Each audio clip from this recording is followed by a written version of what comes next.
Welcome, everybody, to the Lock Betting Podcast. This is where Billy and myself, Cav Manning, give you the rundown of the National Football League and all of your betting options. Who's going to win the divisions? That's what this show is all about. We already did the NFC preview, if you check that out. We're on to the AFC. This is where we're going to give you the odds of who's going to win the division, the over-unders, and who we think is going to make the playoffs, and the reasons why. I'm Cav Manning. I'm from the Lingus Mafia podcast. I'm along with your betting expert. That is Mr. Billy Body. Hi. So everybody knows these are all like a simulcast shows. So if you are not listening to this on the Lock Betting Podcast site, just type in Lock Betting Podcast anywhere you get your podcasts, and you will see this. You need to follow, and every week we will be bringing you our thoughts on the NFL week. We will be giving you winners and losers. However, if you want our locks and you want to make some money, Billy, how's their best bet to do that with a pick six? Yeah, so we're doing something different this year. Obviously, I have lockbetting.com. It's my service that has delivered 111 months in a row of transparent track profit. If you're already there, stay there, because that's where you get all of the NFL picks, every single one, plus all of our soccer picks, tennis, all the other sports that we do. If you just want to bet on the NFL, if you knew our lot record from last year and you want to continue to get those picks. Killed it. What's that, sorry? Killed it last year. Yeah, we killed it last year. So if you want to get those picks, we are starting a new Patreon page, NFL Six Pack.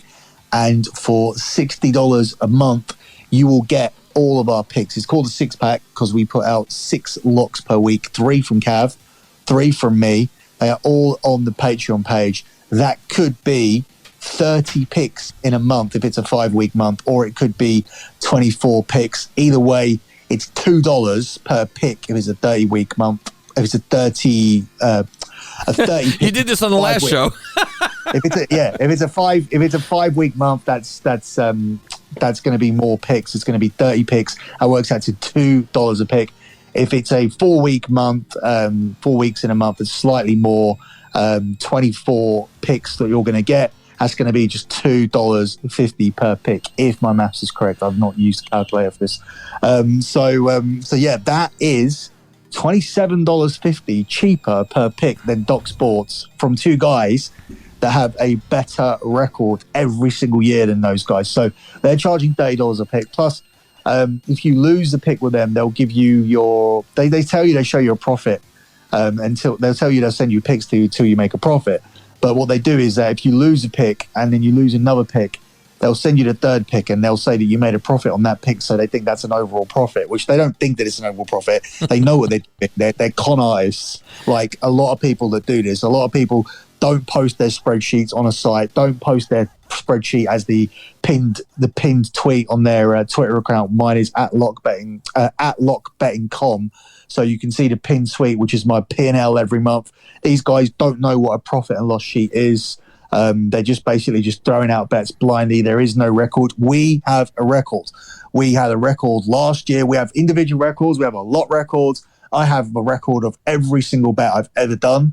So yeah, if you want to get involved with this, with two guys that have had a record of making money in this sport year in, year out, year after year, then sign up to the NFL Six Pack for just $60 a month, and you will get those, not one from Cav and not one from me, but 6 locks per week. And that can be over-unders, it can be parlays, it can be picks against the spread.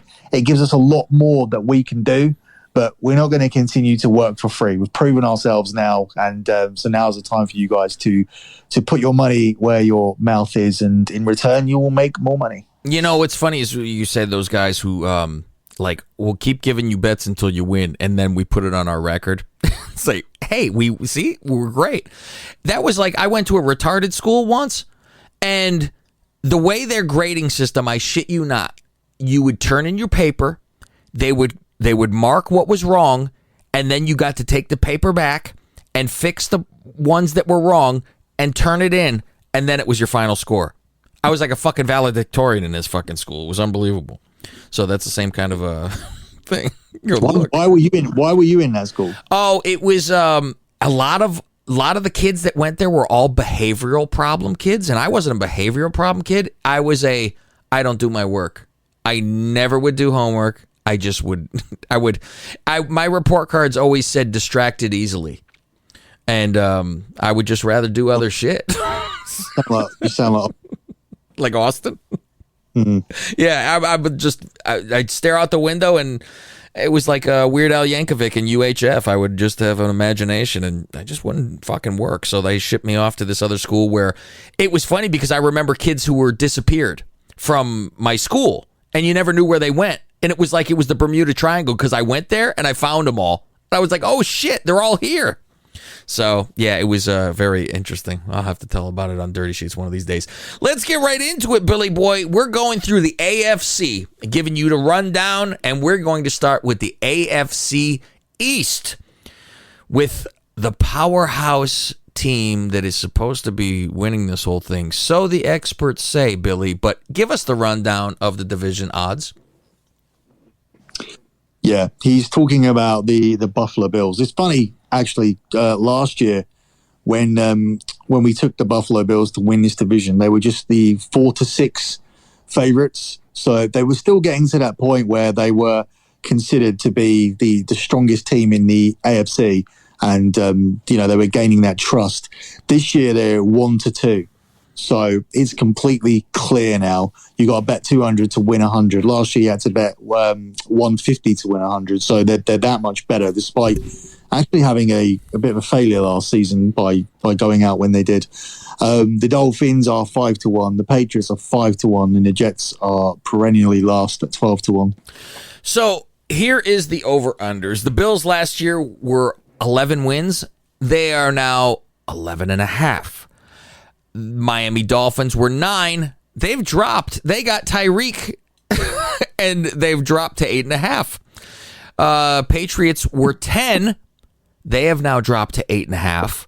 And I wonder if it's because they have not said who is calling the plays yet, which I think they said Patricia's calling them, who's a defensive guy, which is a little odd. But if any team, it's the Patriots that's doing this, you have faith, okay, Bill knows what the fuck he's doing, so it doesn't panic you as much.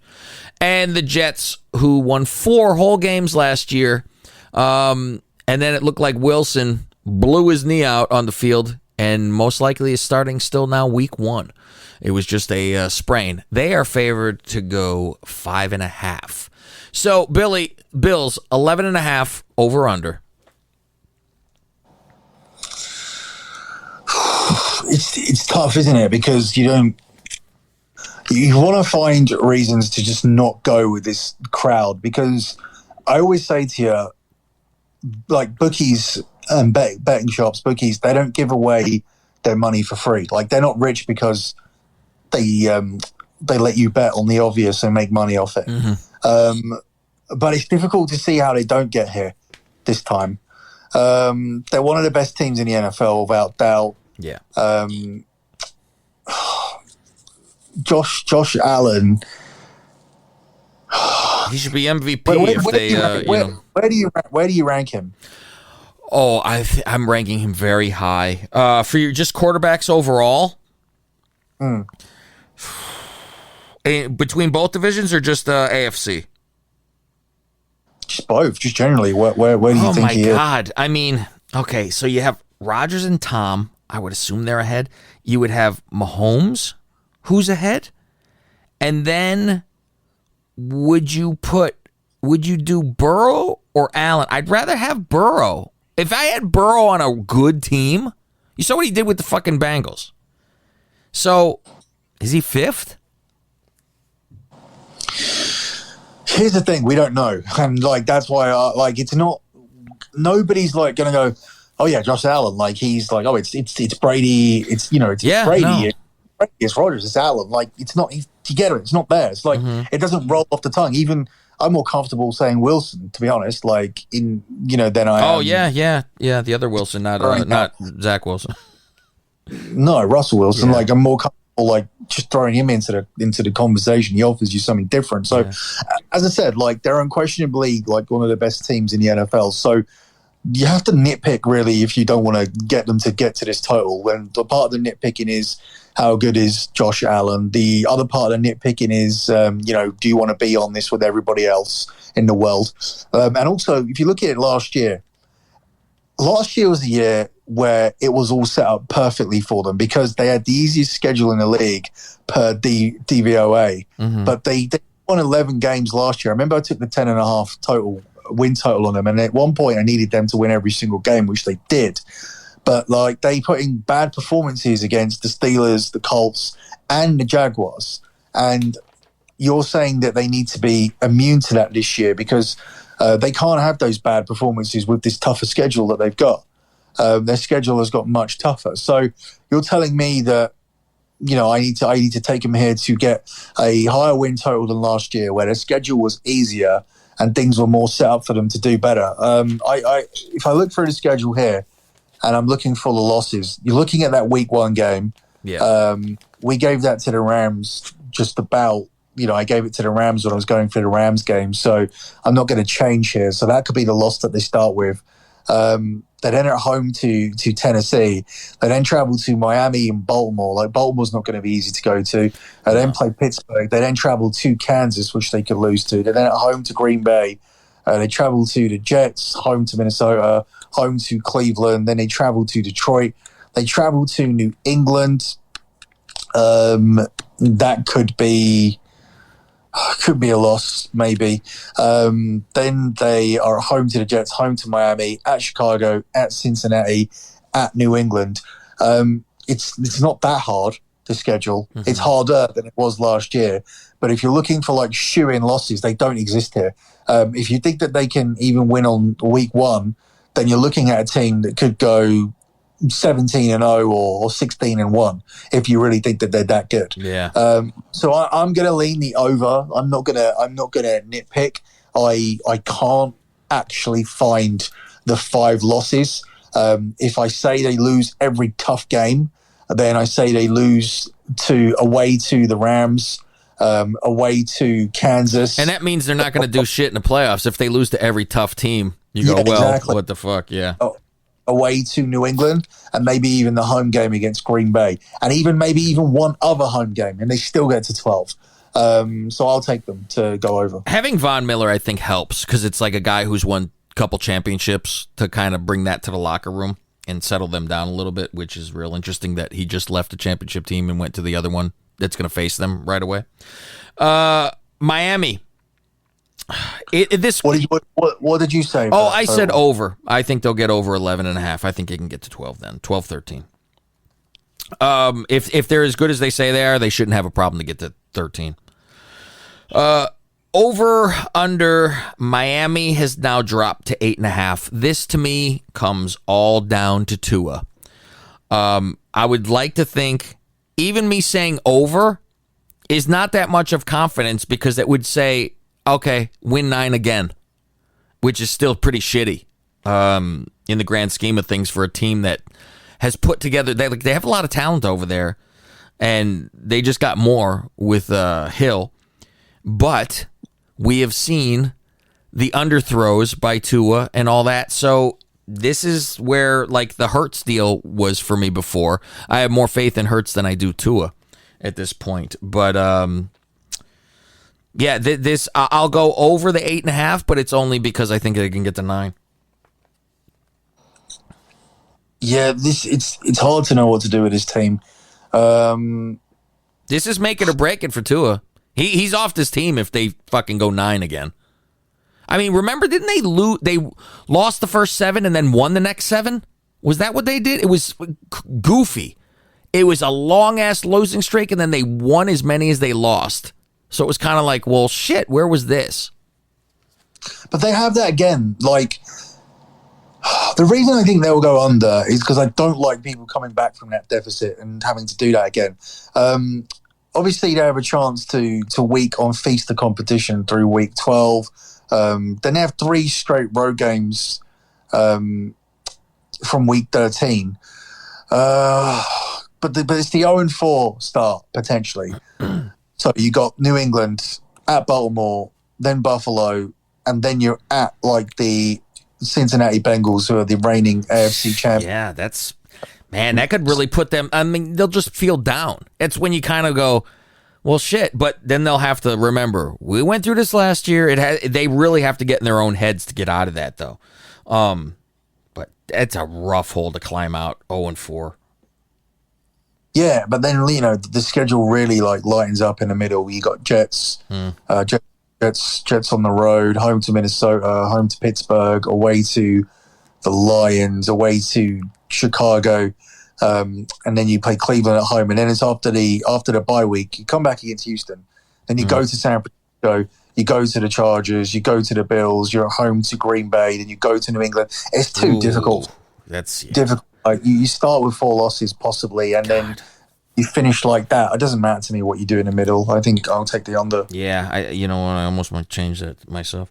Another one to talk about before we just say over-under for the Jets, because who cares?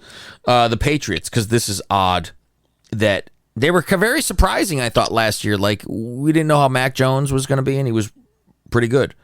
Now they don't have an offensive coordinator, which is very odd. They haven't named anybody, and they've said, like, Patricia could call the plays. Who's the defensive guy?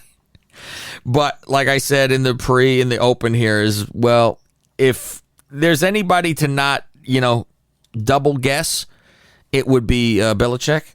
You go, all right, well, you know best. You've proven yourself until you show me otherwise. Yeah, that's the thing. When you say that, like, at some point, his methods and things are gonna be outdated, and also, like, I don't know. There's that. Well, people get old. Yeah, but I mean, he's like, I almost think he's as old as he's gonna get before he retires. Like, I don't think there's terribly much longer, and I don't think it's like, well, in 10 years the system's gonna evolve. I don't think he's around for as long as it would take for something to evolve, because I feel he still does what the league does. Like, I mean, just since Tom's been gone, it's not like they've fallen off the map either. So I don't think he's like a Tony La Russa where, time has passed him by and stuff like that. Yeah, I don't know what to do with this team. I think obviously when you're looking at, I think the Bills should be shorter to win the division. I think the Bills are a decent parlay piece to take because I don't see any competition from the other two. It's just a case of whether Miami or Patriots can string off a good enough record to get that 6 or 7 seeding, I think. And also then obviously as bettors, we're looking at the win total. They've got the 8th toughest schedule per like football analysis. The first 4 weeks they go to Miami, Pittsburgh, and Green Bay, and then their home games against Baltimore. They got Mac Jones. He's aided by Josh McDaniels' play calling, but it didn't last as New England lost 5 of its final 7 games, and they only beat the Texans and the Jets. They did have a period where they did go on like a hot run, but like obviously they lost that steam towards the end of the season. So I don't know. They've got to replace people defensively as well. Who's gone? J.C. Parker. There's not much who left, I don't believe.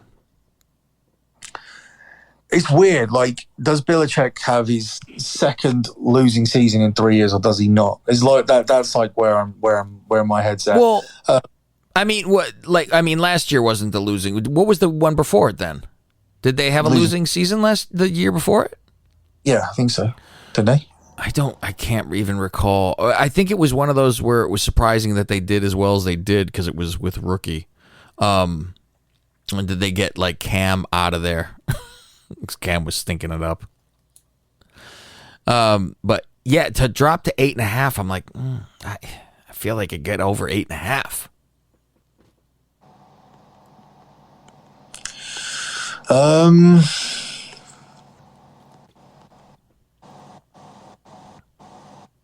I don't know what to do with this one. I really don't. I would lean over just because it's reputation. Yeah. Yeah. Let's go with the Jets very quickly here, because really, who gives a shit? They won 4 last year. Their over-under is 5.5. They got a lot of draft picks, so you'd think that might help. They had a ton. So I would say over, and I would say they get like 6. Well, you think they would win? Do you think they'll win 6 games? I think you could get to 6. I don't think it's. Am I asking too much to go from 4 to 6 after all those draft picks? And another year of playing for Wilson, you know? Yeah, I mean, what have you got the line at 6? It's at 5.5. Oh, okay, but it's plus money, right? Yeah, yeah. So they've got the 6th toughest schedule. Shit. So I'm going to go for the under because of that. I don't think they do make a big step up. Okay. The schedule makers have got them facing 4 teams coming off that mini bye by playing on the Thursday the previous week. So they got teams that have their 10 days of rest, not the week off. Boy. But and they don't have a rest advantage even after their own bye week, because they play the Patriots who come off a bye at the same time. So, my God, it's like they want the Jets to just be shit. Yeah, there's the easiest stretch of games like towards the end of the season. The start is hard, and that could help them push to 6 wins. But the weird thing is always at that point in time, it's like, you know, you're relying a lot on teams to actually care. You know, it's like, you know, you're relying on teams to be, you know, having that mentality of, oh, we just want to give it 110% and win as many games as we can. I think there was like a computer model that picks games had them at like 5.2. I think Zach Wilson's already hurt. He wasn't good. I don't think he's got good preseason under him. Well, yeah, he hurt his knee, and but it was only a strain or a sprain, which looked like he actually blew it out. But they're thinking he could actually play week 1, which is shocking because everyone thought his season was done. Yeah, it's hard for me to take him to get 6. This is a defense that was dead last in the league. Even if they make like any real improvements, they're still going to be bottom 5. So yeah, I'll take the I'll take the under. Yeah. And remember, the offseason, the big news about Wilson is that he fucked his mom's best friend. That was a good story too. Tennessee. Now we get this division, the South for the AFC. What do we got the rundown for there? All right, hold on. Let me get back to the page. Because last year it was Tennessee who was that number 1 spot, which you remember you were worried about Tennessee. I remember you saying that. You were like, I don't want to see Tennessee. They scare the living hell out of me. And for me, it's always been that Tannehill stink. Like, I think Mitch Trubisky has that stink. Like, when you were horrible at one point, you can't get out of your head that, no, this guy's ever going to be good ever again. Yeah, I had them winning the division last year. Yeah. This year, the Colts are favourites at 4-5. The Titans are 6-4. It's 7-1 on the Jags, and it's 25-1 on Houston. So it's another like 2-horse division. Yeah, so, yeah. We'll just brush over the bottom 2 after we're done. But what's funny is I thought I had this division switched at first, and then I looked at who I had, and I'm like, no, I still have Tennessee. But so Tennessee got 12 wins last year. It's 9.5 now. I'm like, what? I'm like, because Tannehill sucked so bad in the playoffs, they've said, oh, they're terrible now? They've really, you know, I mean, do they think Jacksonville has improved that much and Indy has gone crazy by getting, Matt Ryan? That is, I mean, I think they'll be better than they were with Wentz with Indy. But to go to 9.5, I think that's an easy over. Even if it's 10, I think it's an easy over. There's no way it's 9. So what are you thinking for over under for a team that was formerly 12? And King Henry is back there still, and pretty much the team is still going strong together.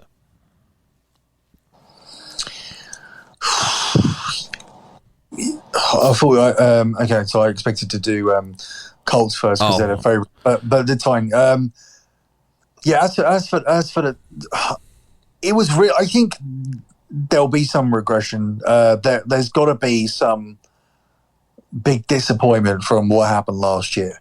You can't, you can't not be when you're number one seed, and then you do that last year. Like it's going to be fucking massively disappointing. I think AJ Brown's departure is massive, and then you've got is it Treylon Burks, who's the replacement. They're saying that he might not start. They're saying that he hasn't had a good preseason. So then you're looking at an offensive line that's got worse. Derrick Henry never plays the full season. He's never healthy for the whole season. He won't be there every week. I thought they were fortunate last year.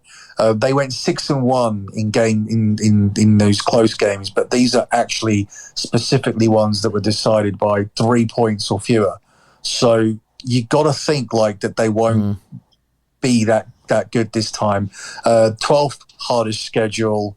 I think you're looking at 9 or 10. So it's right on. You really think it's right on what they're thinking? Yeah, I'm going to lean towards the under. I just feel that there's too many question marks. There's big disappointment they have to brush off from last year. And as I said, the key thing for me is does Derrick Henry play 17 games? He never does. So why would he? Yeah, I understand that. Let's get to Indianapolis, who are the favorites to win that division, which is interesting to me because they got 9 wins last year.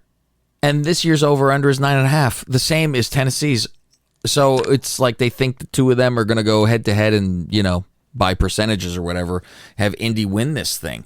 I picked the over with Matt Ryan. I think that's good enough to get over what you did last year. I mean, it's a half-game difference, and it's replacing Wentz with Ryan.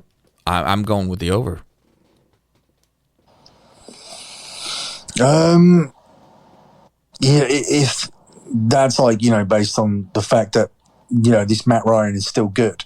For years we've been saying that the problem's been the team in Atlanta, and yeah, that's what I'm banking on. I'm banking on that it was the team, not the quarterback. I don't think he fell off earth that bad, and we're gonna see. We're gonna find out if we're gonna see if he has nothing left or if it was the other team. It's so weird. When I was clicking onto the when I opened up the page here for what I wanted to say about Indianapolis Colts, I ended up just clicking on Atlanta because it just used to talking about Ryan and being there. So yeah, I mean the thing is that if he is genuinely good still, and it's a good acquisition, and if the problem was the rest of Atlanta, then he's going to be playing with a better offense here because he's often been with a mediocre offense. And this one isn't great. It's above average. But then he gets to hand off some plays to Jonathan Taylor. Yeah. So, that helps as well. Defense is great. Offensive line is great. Great running back. He practically just doesn't have to fuck this up. Yeah, I mean, they get to play 8 games against bottom 9 rush defense as well. So Taylor could smash records here. Playing against these teams. He shattered the NFL's toughest schedule of opposing run defenses last season. So this is a massively easier schedule than that. They tied the last year. Indy tied the NFL. Sorry, what am I reading here? Last year,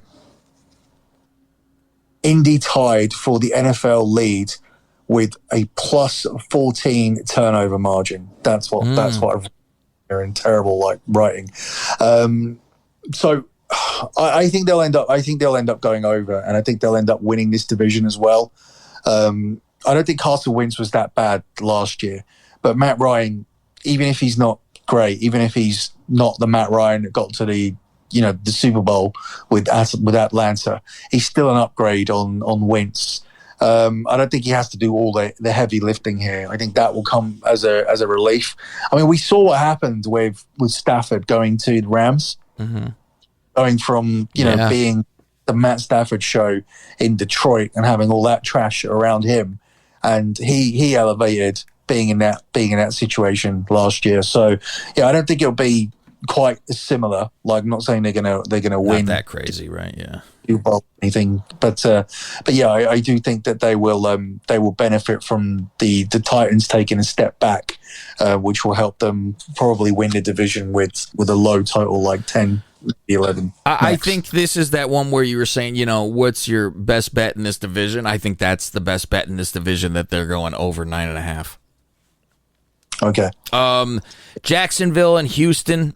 Jacksonville's expected to jump up the same total they had last year, so double it, 3 wins to 6.5. I could see them doing 6, not over. So I'm going with under on there. And then Houston, from 4 wins to 4.5. I'm putting that under. I think Houston's battling for the first pick. You think old Tony Khan's team will get better? I think they have to get better because of the new coaching, because Urban Meyer was shit, and Lawrence with another year under his belt, and they had a great first pick too, their defensive end. So, yeah, I think they will get better. I mean, it's almost kind of hard not to get better than 3. I mean, they've had 1 before, so... But, yeah, maybe, I don't know. They got a lot of things to concentrate on. They're concentrating on soccer. They're concentrating on wrestling. They got football to deal with.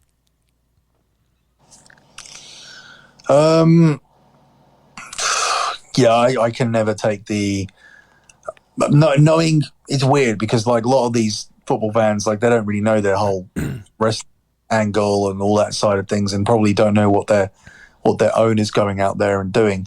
But he isn't the owner, at least.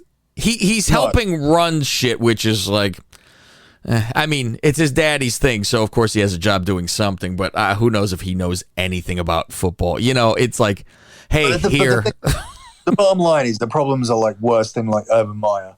Under this ownership, whoever you say owns it, Shire or Tony, they're 42 and 119 under this ownership. So they spent 72 million, I think, on Christian Kirk, 49.5 million on Brandon Schreff. What else did they spend? 30 million on Darius Williams, 24 million on Zay Jones. They're just trying to throw money at problems. Yeah.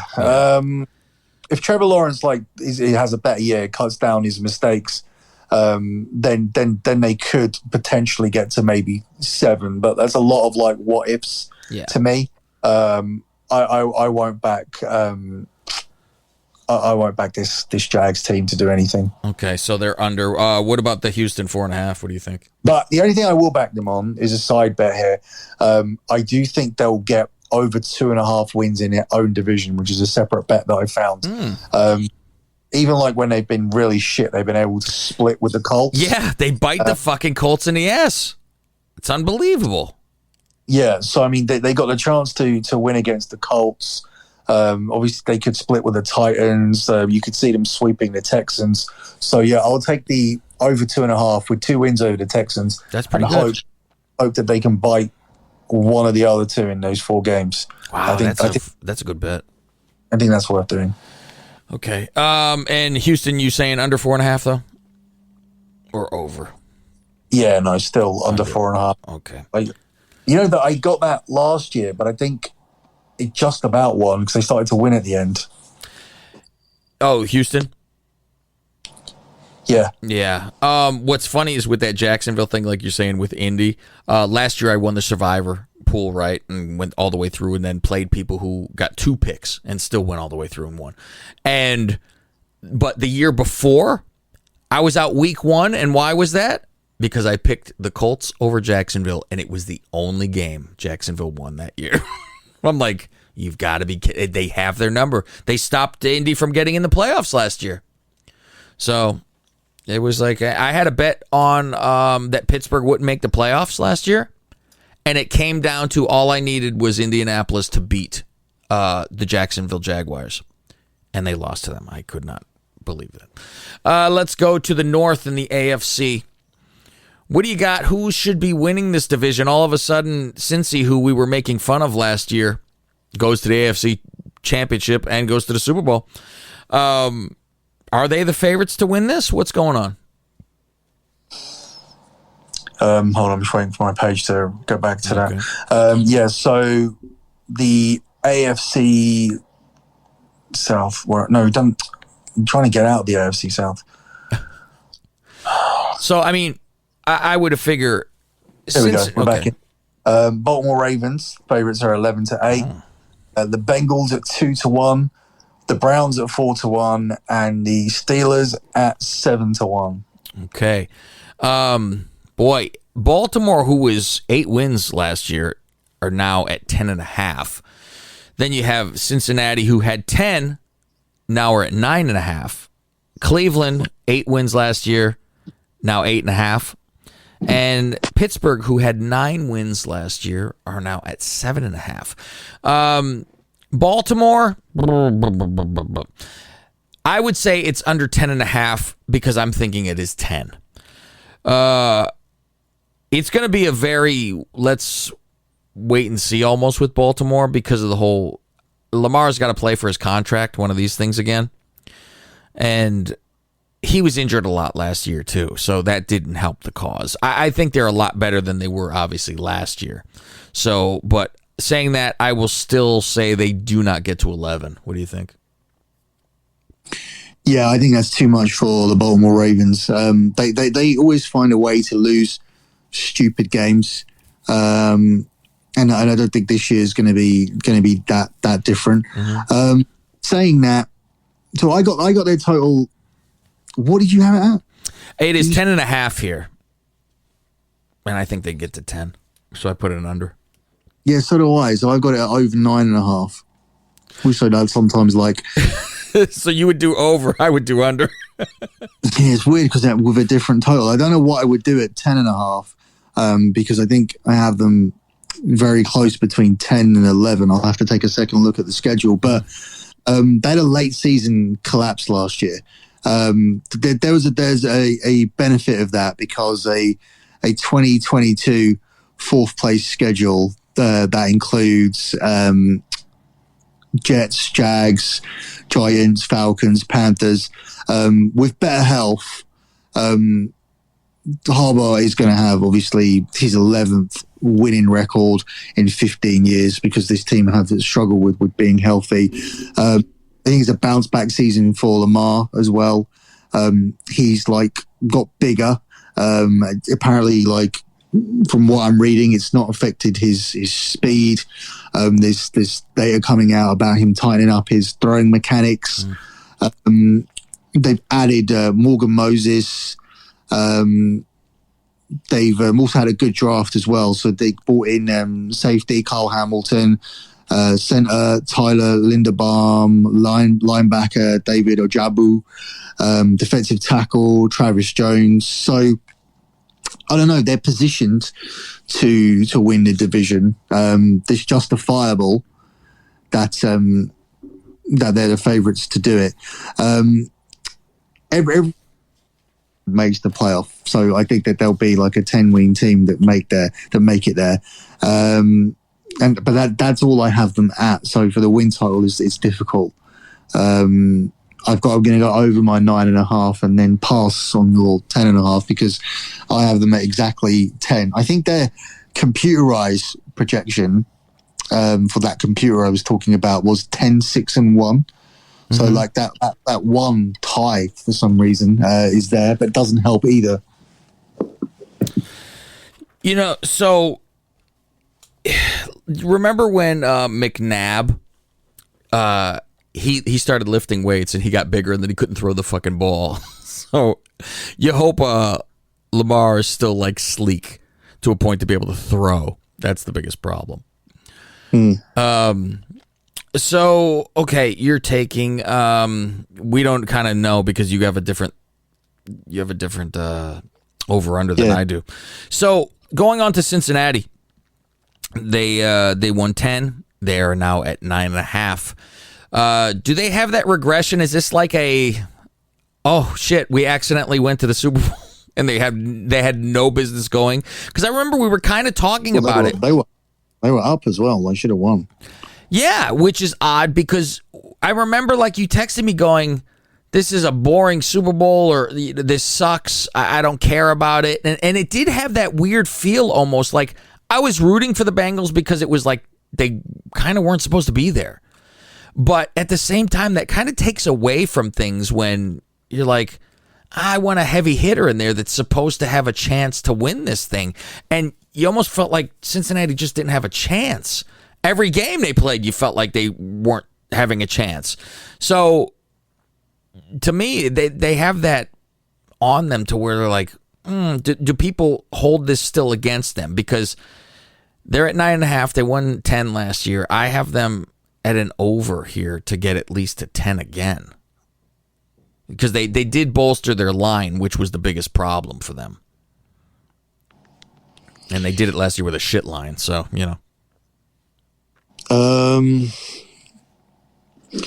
Yeah, I as I said earlier, like the Super Bowl hangover. That could be a thing with the Rams. It's often the case for the team that loses more so, which is a weird statistic. I think it'll take some regression for them not to get to 10, though. 17 Super Bowl losers, which is 30.9%, actually failed to make the playoffs the following year. It's always one of the teams that don't make it even to the playoffs. Yeah, well, the losers especially have a higher percentage, so a third of them don't make it. But I don't think they're going to have that much of a hangover. Like they won't get to the Super Bowl, but I think they'll get to 10 wins. They brought in players here to shore up protection for Joe Burrow, so he could be better. It's further away from the torn ACL, which was in November 2020. They've upgraded their secondary as well. So they're a better team. The schedule's tougher, but they actually went 7-3 versus playoff teams last year, including beating the Chiefs twice. That's crazy. So I think the Chiefs didn't believe it, and then they thought they had a shoe-in last year, and got beat again. And it was like, oh shit, you should have took them more serious, I feel. Yeah, so just for the sake of blind statistical data, it's like, oh my god, they made the Super Bowl, they're going to get much worse. No, they're not going to get much worse. They're not going to get back to the Super Bowl, but they can win. They can go to the playoffs, and they can get 10 wins and be the 5, 6, 7 seed, something like that. That's where they'll be, and I think that's not too bad. If this team can go from where they were to consistently now making the playoffs and maybe making another run next year, just it's good to be the expectation for any. It doesn't matter who you are. Doesn't matter if you're like Green Bay or Cincinnati Bengals. Like, if your team are playing in January, if they're still playing football in mid-January, then that's the only thing you can hope for in September. Yeah, I mean, I get the ones that are expected though, and it's like you better be there. So there's that pressure of playoffs is not enough when you come to the Bills and Tampa and Green Bay and LA and Kansas City. It's almost like you fucking better, because if you scrape your way into the playoffs, something wrong with you, and there's a big problem. When you get those shitty teams that have no business anywhere and go to the playoffs, it's like, I mean, if the Bears made the playoffs, it'd be like, holy fuck, what an accomplishment. It doesn't even matter if they got killed the first round, So, okay. We're both going to take Baltimore, though, to win this division. Yeah, and then, but I even almost have I have Baltimore and Cincinnati kind of the same wins, but by percentage wise, or conference and all that. Baltimore, Cleveland, 8 wins and they're at 8.5, and then Pittsburgh 9 wins and they're at 7.5. Boy, the Cleveland thing, The only reason, obviously, they're that low is because they have the suspension with Watson. If Watson's there, I'm putting them way higher than this. It's a matter of, is it Brissett, I believe? Can he hold down the fort, And you say, well, is Brissett better than Baker? I think he's probably safer. So can he, hang on to this? I would say they're over 8.5. When does Watson come in? After 11, I believe. It is against Houston. His first game back is in Houston. Really? Yeah. How's that for a storybook? What a fix.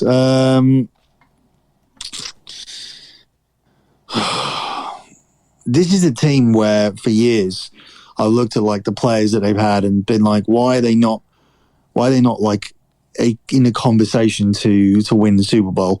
They have been in the conversation to win the Super Bowl, but they never get anywhere near it at all. Mm-hmm. I think the first step's just to have some like playoff consistency. When they're there, they'll be dangerous, especially when Watson gets in, which I'm looking up now is week 7. I do think Jacoby Brissett is an upgrade on Baker. He's a former number 1 pick, as we know, but he played through like a shoulder injury last year, which he had no right to do, and they were an 8-9 team.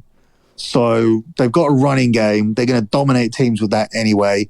Brissett's in there. He gets an easy schedule, get games against Panthers, Jets, Steelers, Falcons. Then Watson returns in week 7. He'll be playing with the best offensive line he's ever had. Amari Cooper's there. That makes everyone's job easier, whoever's a quarterback.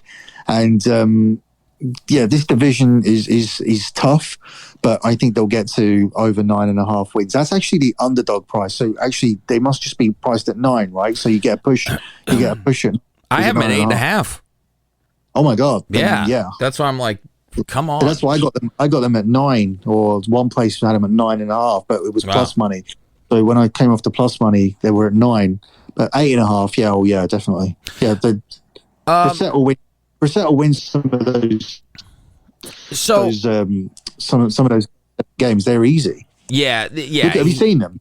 Yeah, he's at Carolina, home to the Jets. Then they're at home to Pittsburgh on Monday Night Football. Then they travel to Atlanta. Then they are home to the Chargers, home to New England, and then they travel to Baltimore. And then they got Cincinnati on the at home as well. So the tough games they play are at home. Like week 8, conservatively, they could be 6-2. It's interesting too because the week 1, Baker Mayfield plays the Browns. How's that for a story too? Right away. As I said, I'm sure they don't do this thing. Yeah, right. It's like this whole week 1 is really fucking. It's there's a lot of stories. Pittsburgh, who won 9, is now saying 7.5. I say not a problem going over this.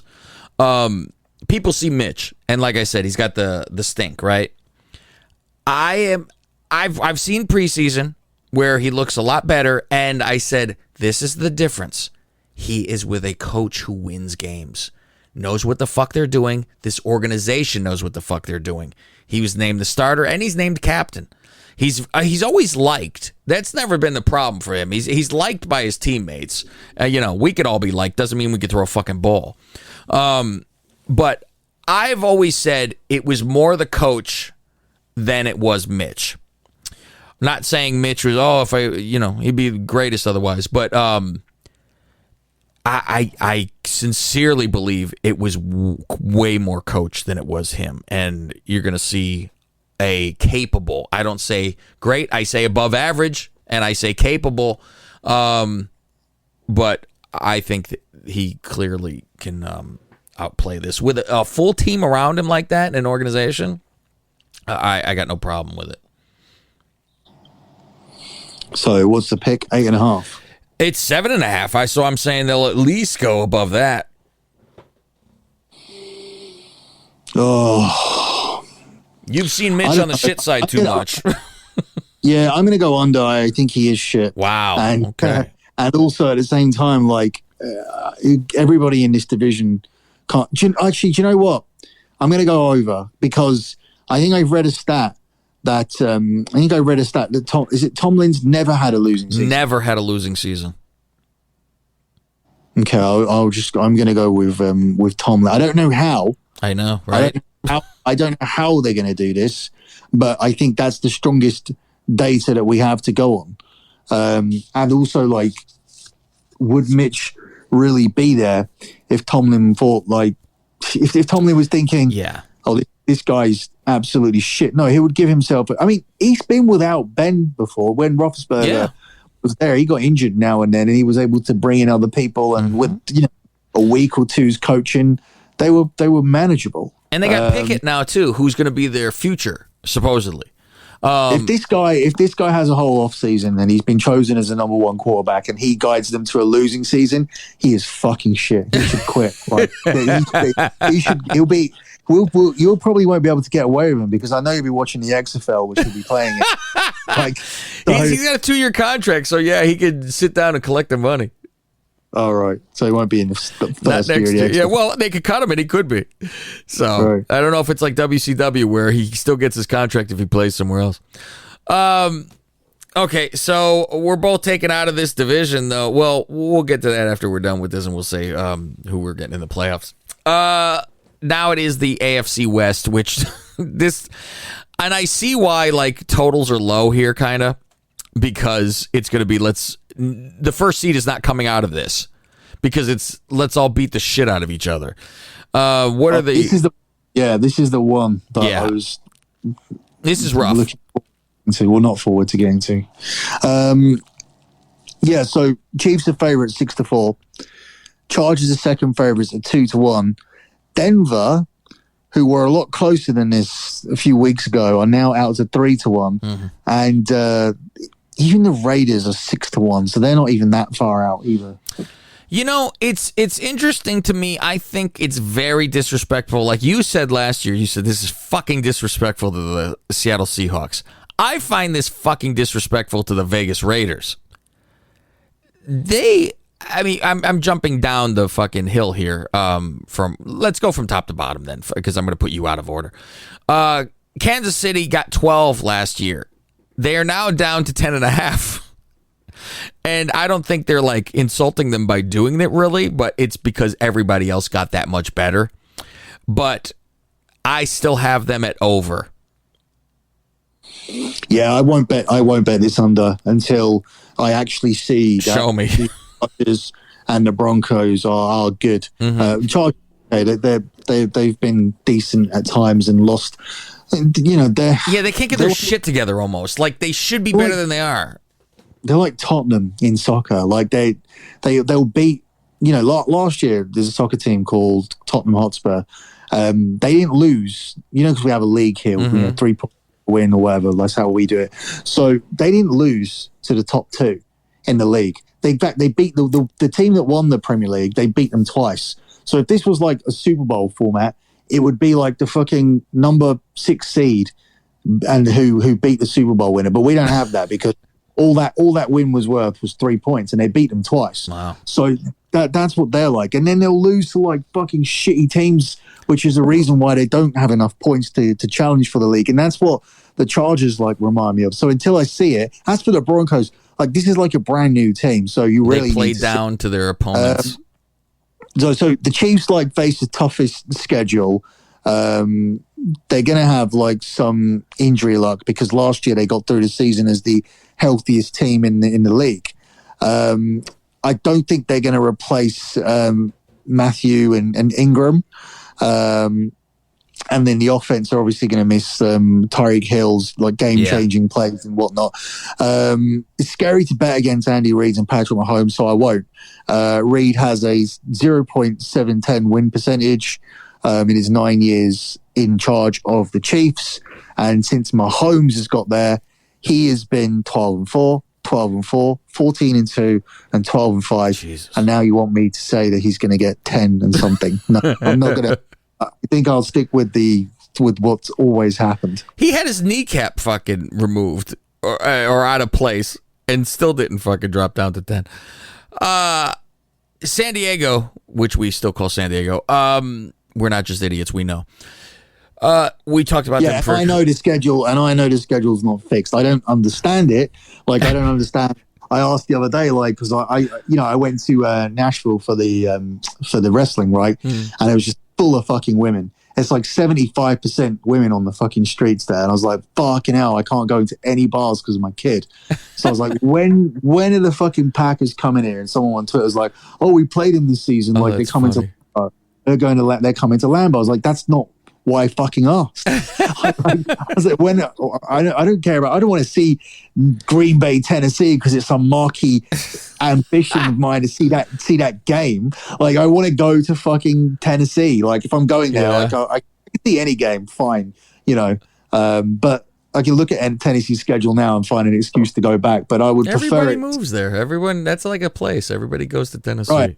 You can see why. So I know there's a format to this, because someone eventually answered the questions like, oh, we're not going to Tennessee for 3 years. I was like, well, how does it work? Like, so I know there's some way where it's like, oh, so this year you play 2 leagues and the next year you play 2 leagues, and it rotates, but it's very complicated to like actually work it out. So, yeah, because they always say, oh, we'll see them in 25. I go, how the hell do they know this? I'm like, where does that stat come from? But yeah, there's a weird system. There has to be like a graph or something, and it just has like the team like going across, and then the year that you play them, and then the other like those fucking charts where like it goes one way, it goes the other, and it's like your home games and your away games. Well, your boyfriend Rogers is building a house in Tennessee, so there you go. You can go stay at his place. You guys go fireman mustaches when you get in there. San Diego, like I said, they had 9 last year. They are at 10.5 this year. They did add a lot of pieces, so I went over with this. With who? Kansas City? No, with San Diego. Oh, sorry, we moved on. Yeah.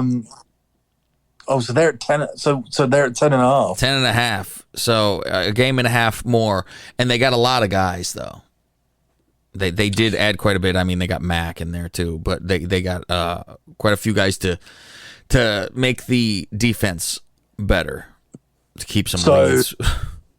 I only got it at 10, which means that I can push it at 10, which means if they only get to 10, then I get my money back. I have them at 11. Okay. So I'm okay with taking my bet. Well, your bet's a bit tighter, because my one, obviously they can win one game less and still got there. So they spent $200 million. They're the third. They're the league's worst third down defense, which is obviously going to get better because they added Mac and J.C. Jackson. So what else have they done though? It's interesting because they're going to be playing Vegas first game, and I'm like, the Raiders are not originally, but eventually from Los Angeles. The Raiders will have more fans in that stadium because it's Los Angeles than the Chargers will.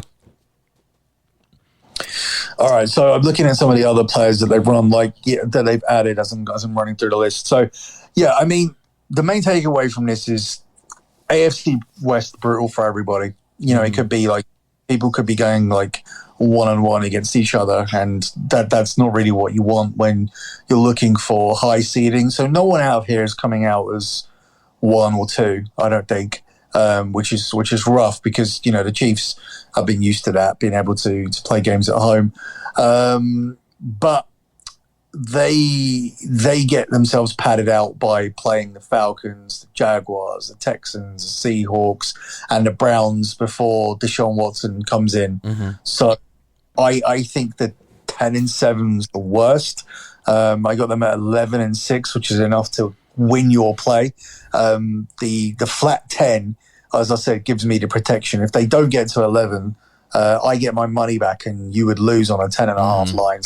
That's the main difference. But yeah, I mean, essentially, I do have them at 11. So. Okay, so the next one in line here is Denver, who was 7 wins last year with garbage. So that is quite an accomplishment that I'm surprised they even had 7 when you realize who their quarterbacks were. And now the projected is 10.5. I have under for 10.5, but that means 10 for me. I don't think it's. Wilson's going to elevate them. Obviously, they pretty much have a full team, except for having a quarterback, and now they do. So I'm going with under 10.5, but it's going to be 10. So weird. Like they could be one of those teams where. So you look at it on paper, and I think. Your immediate thing is you go to Denver and you think, oh, Denver haven't been good for years, and sometimes it's always hard to like upgrade teams, even though if they do like good business and bring people in and whatnot. It's sometimes there's hard like stigmas like attached to people, but you could be looking at this after a few weeks when they've made like a great start, or even more than a few weeks down the line. If they start the season and they're at like 7-1 or something like that. They could start looking like a big like dark horse, not just for the division but for the whole like AFC. This total has been moving. So 9.5. I got it at 10 right now.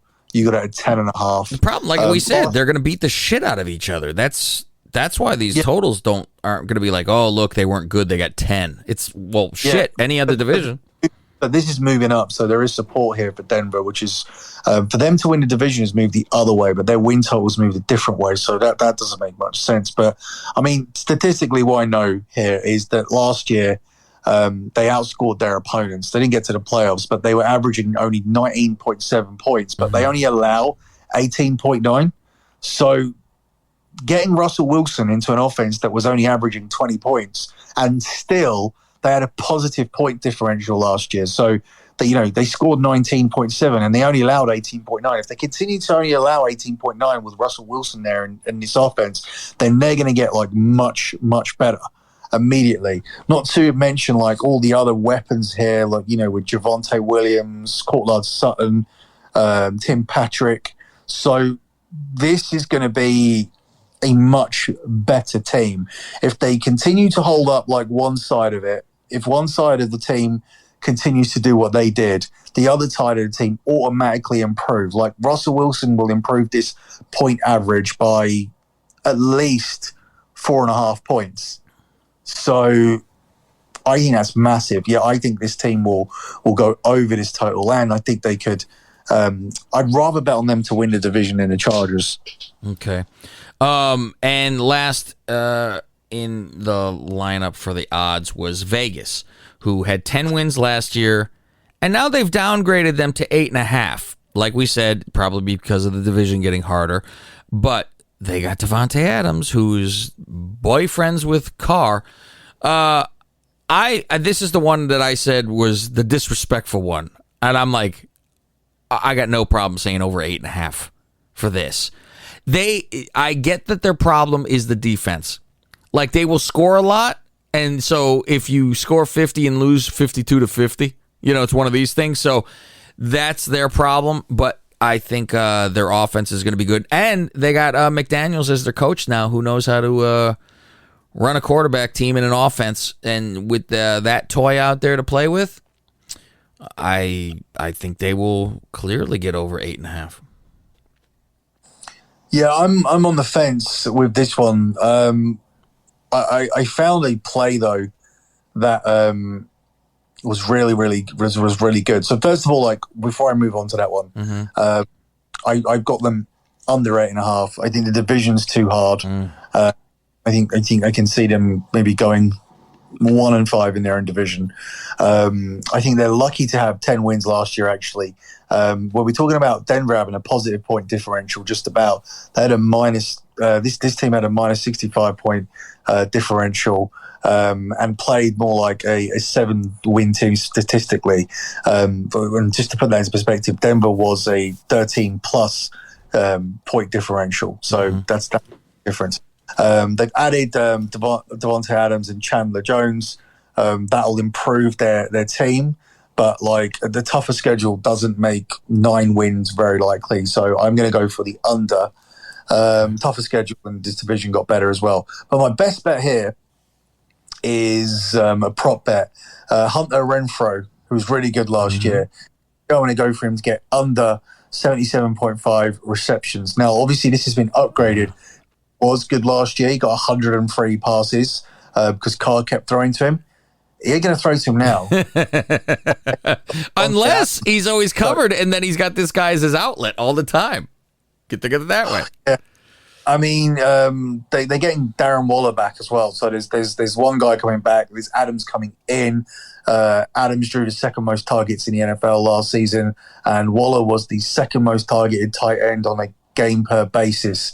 They also signed Demarcus Robinson, Mark Hollins, Keelan Cole. Last year he had the offense all to himself for the majority of 2021, so that's not the case. He also appeared in all 17 games and didn't have any injuries. So yeah, I don't think he has 78 passes. So yeah, I'm gonna 78 receptions. That's a side bet, just because of all the other people there.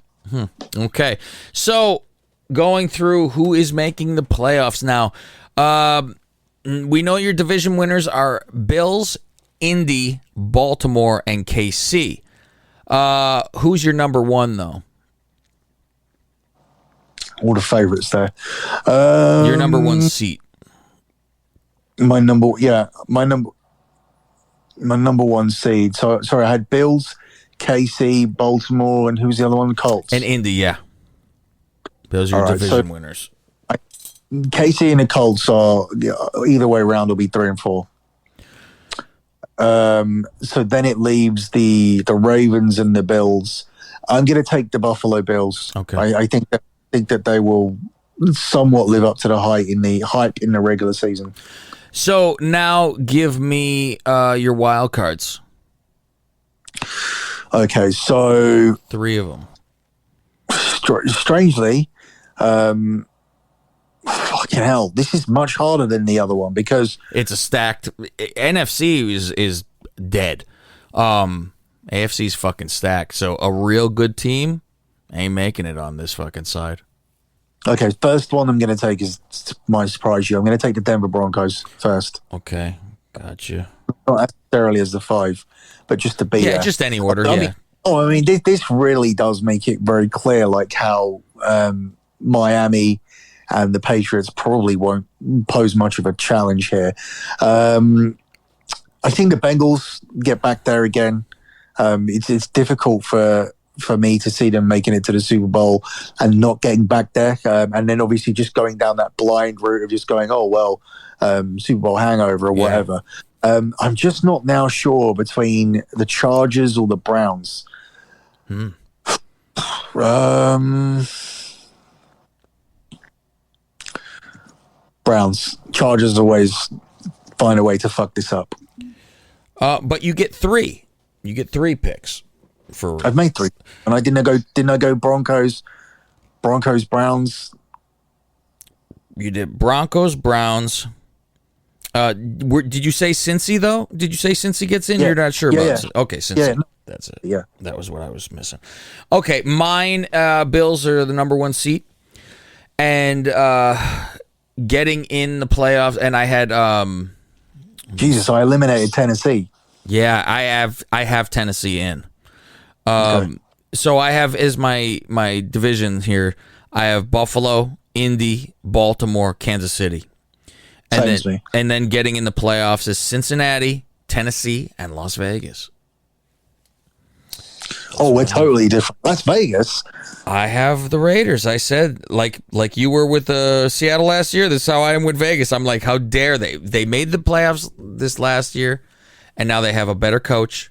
And they have Devontae Adams. I think I'm excited to watch this. The defense does scare me, granted, but I think they took a step last year, getting better. And so you got them doing better than the Chargers and the Broncos. Yeah. You don't think Russell Wilson takes his team into the playoffs? I think he helps them. I don't know if it's that immediate change. Not to say, like I said, every one of these damn teams in here, it's going to be a log jam. And I wouldn't doubt it's like by percentages, whoever wins. But I like Las Vegas. I ain't betting no houses on it, but I like Las Vegas. What's your like best bet from the? And are we doing locks here on these shows, or are we not doing? I think on the because we haven't said who was going to the Super Bowl and the championship games yet, and I think we're saving that for tomorrow's pick. Yeah, the week 1 picks. And we'll put our lock, the season lock on there. Yeah. Yeah, totally. So, that's it. That is your AFC rundown.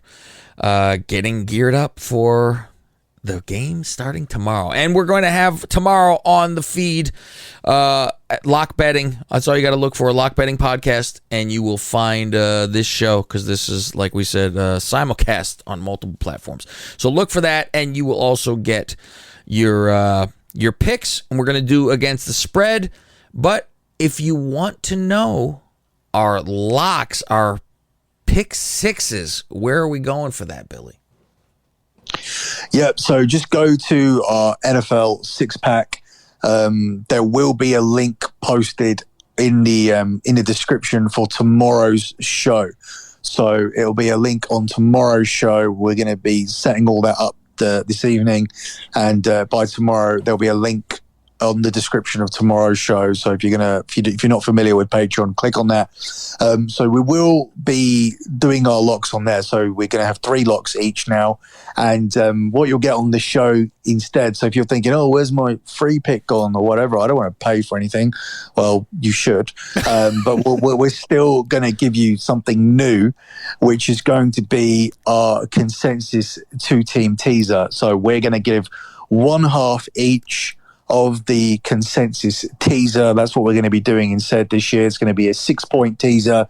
So Cav's going to add 1 selection to that, and I'm going to add 1 selection to that. So that's the way 6-point teasers work. So you could, for example, if a team is +6, you can make them +12. If a team is -6, you could take them just to win.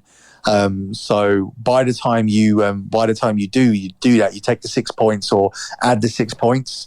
You can it comes to the same odds as 1 pick, so that's how that works. So you usually get the odds of minus 110, the same price that you get for making a normal ATS selection. So yeah, that's what we're going to do instead. We're going to give you a consensus teaser on every show for free, so you're not losing everything for free. You're also getting us breaking down every game, of which obviously some of you are not going to pay for the 6-pack. You're going to try and read between the lines and guess what way we're going to go with it. Yeah, that which is fine. If you're not heavy gamblers or anything like that. But at the end of the day, the thing I say about lock betting, it's investing in sports. It's not gambling when you win every month. Gambling involves a higher level of risk. We do things over there which you'll learn about, such as hedging out on plays. And for example, if I give a soccer play out and the team is winning 1-0, and there's this pressure coming in from the other team, for example, I have an in-play group chat where I tell guys to take a hedge. So we'll take a hedge on the opposing team to score at +900 or +900 or +1000. That means we're covered. That means we're not going to take any losses on that play. If the pressure that the opposing team are putting on at the end means that we're going to, potentially lose all the money, we won't be in a position to do that. It's the same way, like if we've got a bet in the NFL, if a team is up, if we've got a 7-point spread and a team's up by, 14, and the other team might be marching up the field, again, the techs will go out and say, you know what, guys, like just take a bet on plus, what would it be? I'll take a bet on +7.5, because that's normally how they put the lines out, because you might be able to win twice. You might be able to get your money back for the -7, and then you might win on the +7.5 because you hedged. It's sports investing. It's not gambling. Like I don't do gambling. It's not gambling when it's so consistent like it is. Yeah, and Billy's good at with the in-game stuff. Constantly he's busy doing that, and it pays dividends. So on Twitter at LockBettingCom, and mine is at Lingus Mafia. We'll see you tomorrow with our picks, kids. He could go all the way.